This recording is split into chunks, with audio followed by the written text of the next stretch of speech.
In a quaint little village nestled in a valley surrounded by towering mountains, there lived a blacksmith named Arif.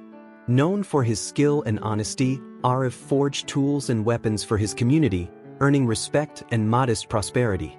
But one fateful day, his life took a turn he could never have foreseen. A fierce storm swept through the valley, bringing torrential rains that turned the rivers into raging torrents. Arif's workshop, his pride and livelihood, was reduced to rubble. The tools he had painstakingly crafted and the precious metals he had stored were washed away in the flood. Left with nothing but the clothes on his back, Arif sat by the remnants of his workshop, his heart heavy with despair.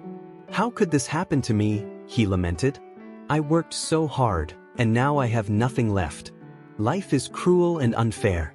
As Arif sat in his grief, an elderly wanderer with a long white beard and kind eyes approached him. The stranger carried a simple staff and wore a serene expression. Seeing Arif's sorrow, the old man asked gently, "Why do you weep, my friend?" Arif, overcome with emotion, poured out his story, his voice trembling with anger and frustration. "I've lost everything.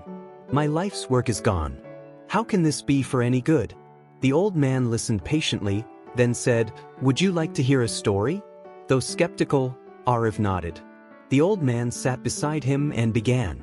Once, in a distant kingdom, there was a wise king who had a loyal advisor. This advisor had a peculiar habit. No matter what happened, he would always say, "This too is for the best." The king often found this phrase puzzling but trusted his advisor deeply. One day, the king decided to go hunting in the forest. During the hunt, an accident occurred, and the king lost a finger to his own arrow. Furious and in pain, he turned to his advisor for comfort. But the advisor simply said, "This too is for the best." The king, enraged by what he thought was an insensitive remark, ordered his advisor to be thrown into prison. "Let's see if you still think this is for the best," he shouted. Months passed, and the king went hunting again, this time without his advisor. He ventured too far into the forest and was captured by a tribe that practiced human sacrifice. The tribe prepared the king for their ritual, but just as they were about to offer him to their gods, they noticed his missing finger. "He is imperfect," they declared. "We cannot offer an incomplete sacrifice." The king was released unharmed. When he returned to his palace, the king immediately ordered his advisor to be freed. Overwhelmed with gratitude, he said, "You were right. Losing my finger saved my life. But tell me, how was your imprisonment for the best?" The advisor smiled and replied, "Your Majesty, if I hadn't been in prison, I would have accompanied you on the hunt. And since I have no injuries, they would have sacrificed me instead." The old man finished his tale and looked at Arif. "You see, sometimes what feels like a curse is actually a blessing in disguise. The storm may have destroyed your workshop, but it could also be clearing the way for something greater." Arif sighed. "That's a nice story, but how does it help me now? I still have nothing." The old man smiled and handed Arif a small leather pouch. "Take this. It's a gift from the mountains." Curious, Arif opened the pouch and found a handful of glittering gemstones, raw, uncut, and dazzling.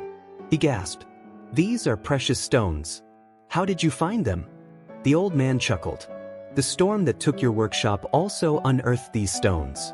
The river brought them from the mountains to the valley. What you see as destruction has delivered you an opportunity." Arif stared at the stones, his despair slowly giving way to hope. He thanked the old man, who departed as mysteriously as he had arrived. Determined to rebuild his life, Arif used the gemstones to start anew. He traveled to the city, sold the stones, and invested in a grand forge, crafting works of unmatched beauty. His fame grew, and he became wealthier than he had ever imagined. Years later, Arif often told the story of the storm and the old man. He would end with these words, "Life is unpredictable, and what seems like the end is often the beginning of something greater.